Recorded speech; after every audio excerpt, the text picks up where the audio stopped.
everyone. So, the topic natin today is Mark 7 verse 6 to 7.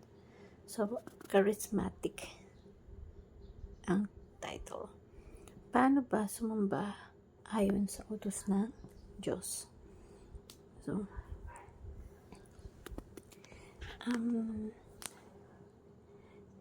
ito, magandang malaman natin yung charismatic movements.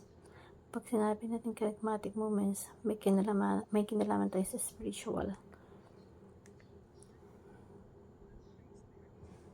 Sabi dito, ano ba ang charismatic meaning?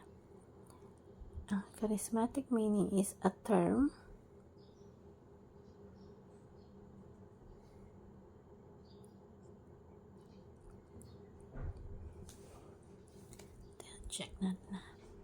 a term referring to the groups of people that trace their historical origin to the charismatic revival movement of the 1960s and 1970s. Charismatic churches emphasize the spirit and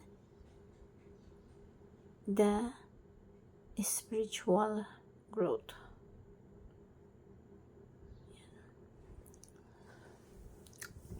So, charismatic churches, the spiritual gift. May time po kasi na sa history natin, yung pagsamba sa Panginoong Diyos is naging dry na. Yung theology sa paningin ng iba, tuyong-tuyo na, dry na. So, nagkaroon ng charismatic movement na ina-emphasize yung banal na spirito. Yung focus sa spiritual gift na meron pa rin spiritual gift like hearing, prophecy, or vision. So, mas naging align yung paraan ng pagsamba. So, among charismatic movement, maraming downside.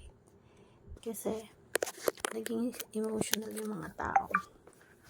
Kumbaga dati, according to some, puro intellectual, puro isip, during this time, charismatic movement, naging emotional yung mga tao. Kanya-kanya sila mga paratang. So, this devotion is mag-focus sa pagsamba. Ano ang sinasabi ng Biblia patungkol sa pagsamba? So, sabi dito sa Mark, chapter 7, 6 and 7, ito ay quotation kay Prophet Isaiah. So, he replied, Isaiah was right when he prophesied about you hypocrites. As it is written, these people honor me with their lips, but their heart are far from me. They worship me in vain. Their teachings are merely humorous. So, patungkol to sa Israelita. Tama ang pahayag ni Isaiah patungkol sa inyong mga mapagkunwari.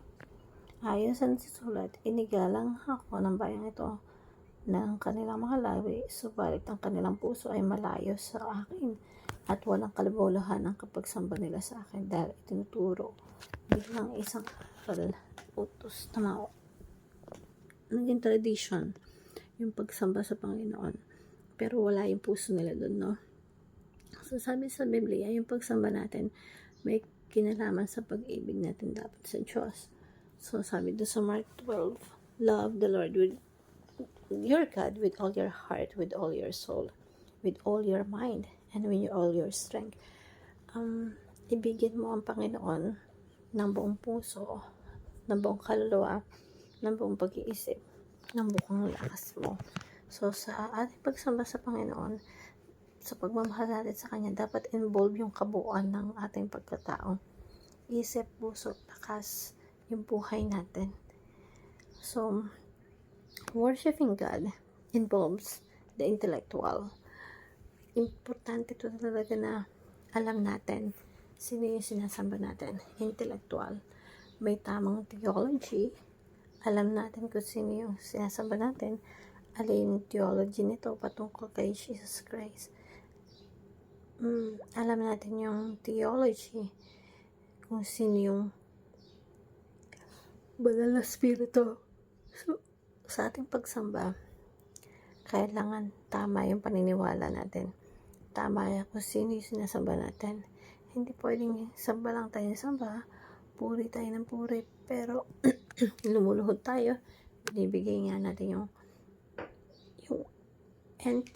binibigay natin yung sa isang Diyos na yung worship natin na hindi natin kilala, hindi natin alam. So, dapat hindi pwedeng mawala yung intellectual. Hindi pwedeng mawala yung mind. So, importante ang theology kasi inuunawa ang nahayag ng Bible tungkol sa ating sinasamba sa Diyos na ating pinapapurihan. Ang problem, kapag ka nasobrahan ng intellectual, na parang puro intellect na lang,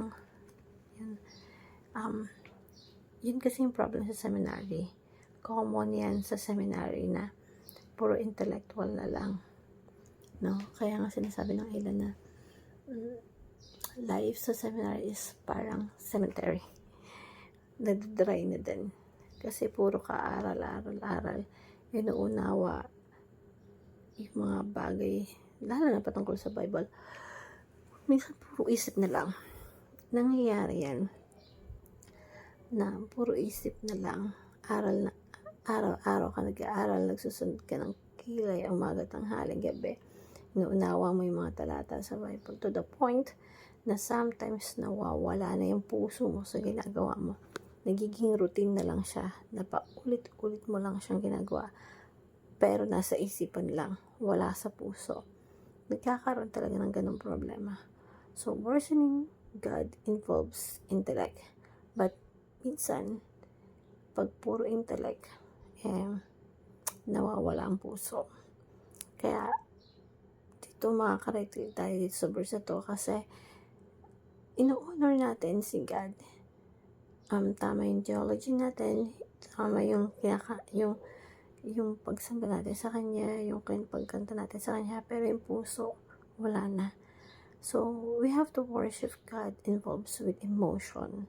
Dito pumapasok ang mga charismatic na lively yung kantahan, ramdam na ramdam natin, hype, no?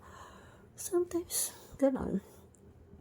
Kasi may mga charismatic churches talaga na ito yung na-emphasize. Pero hindi lahat, di ba?